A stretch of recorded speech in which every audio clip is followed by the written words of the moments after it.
Hi, this is Regina doing the Applique for Kids in the Hoop collar. And this is going to be our step number one. As you can see, I have 2 layers of the wash away stabilizer. It's not sticky, it's just the regular wash away stabilizer. I have 2 layers. I have my fabric ready to go. I'm using a lavender linen. This is the picture of the on the grain to make sure you get it on grain. And then this is the step-by-step sew out. So I have the design already in my machine, and I'm going to take it to the machine and sew out the first step. Here you can see I have the design loaded into the machine.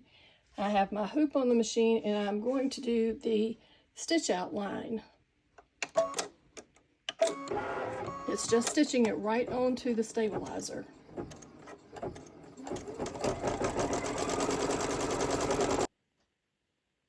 Here you can see the stitch outline is right here. I'm going to lay my fabric over it. I'm going to pin my fabric all down around the outside so that it does not move. You could put a little bit of sticky spray on it if you'd like, and then we'll take it back to the machine, sew out the next line, trim the fabric, and then I'll show you the next step. Here we have the stitch line that now you will cut around, and I will trim very, very close to this, and then I will show you that step. Here it is all trimmed in, and you can see I trimmed it like right along the edge here. And you leave this part because you can cut that out last. We're going to do this. We're going to put it back into our satin edge stitch. Then it's going to sew out the little flowers, and it's going to be finished. This is the left side. It only takes 8 minutes to sew this on the machine. As you can see, I've already sewn out the satin stitch outline here, and now it's sewing out the little green leaves, and then we'll put some little pink bullion rosebuds on, and it'll be all finished, and this will be the left side. Then we're going to mirror image it, flip it over on the machine, do the right side.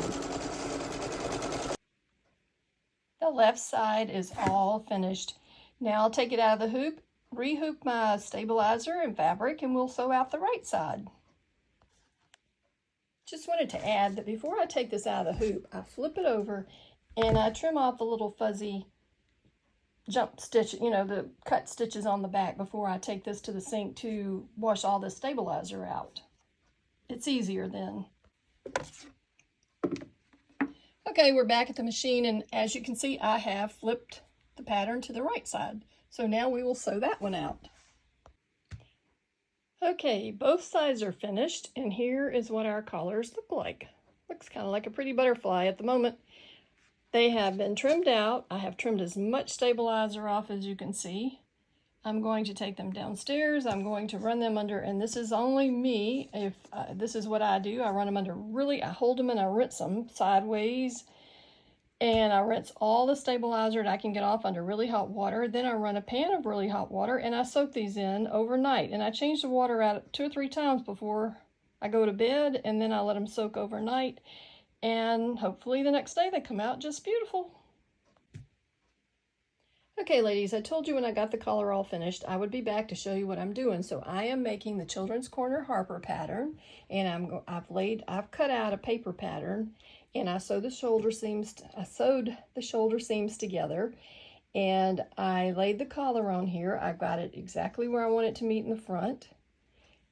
I got it where I want it to meet in the back, and I'm going to sew it on. I'm going to cut out, I traced out around where it needs to be trimmed out, and then I'll sew it on to my bodice, and then I'll show you. Here's what the collar looks like, cut out and basted onto the top of the Harper. Now I'm going to finish it just like the pattern says, and you can do the same. But I just wanted to show you how you cut it out, trim it out, and when you get ready to do your lining here to cover up your arms, you're going to fold this back. Okay?